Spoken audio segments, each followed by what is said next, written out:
যারা নির্বাচিত হবেন তারা যদি পরিচালকদের স্বার্থ সংরক্ষণ করেন, শিল্পীদের স্বার্থ সংরক্ষণ করেন, প্রযোজকদের স্বার্থ সংরক্ষণ করেন, অবশ্যই সুন্দর সুন্দর কাজ হবে।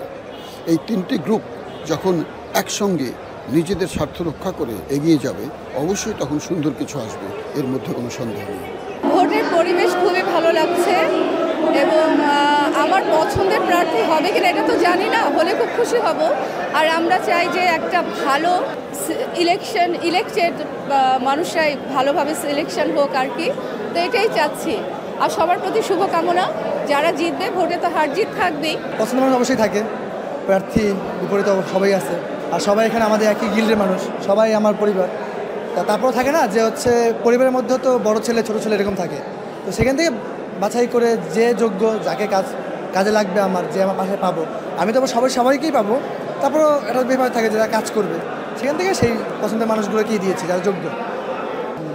মজা এবং আনন্দ উৎসবের মতো আমরা আসলে দুটা প্যানেলে ভাগ করে নির্বাচন করছি, বাট আমি যুগ্ম সাধারণ সম্পাদক পদপ্রার্থী, আশা করি আমার বিজয় হবে।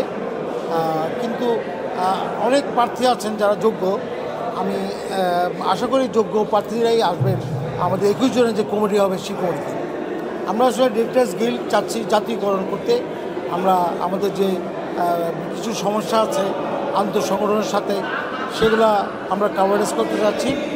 আর সত্যি এই উৎসবমুখর পরিবেশে আমি অন্তত খুব মজা পাচ্ছি। জয় পরাজয় সেটা কোনো একদিন হবে, পরে হবে, কিন্তু যে আনন্দ, যে মজা, এটি আসলে অনেক স্মৃতিমধুর। এটা ভালো লাগছে আমার কাছে। পরিবর্তন তো সবসময় ভালো, ভালো যদি হয় সেটা।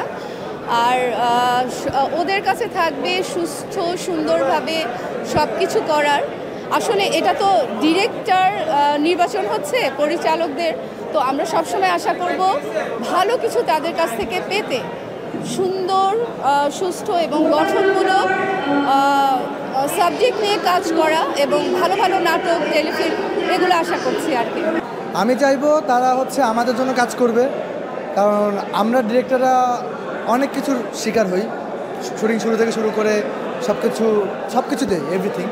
তা আমরা চাইবো যারা আসবে, যারা আমাদের ছায়া হবে, তারা আমাদের জন্যই কাজ করবে, আমাদের স্বার্থের জন্য কাজ করবে।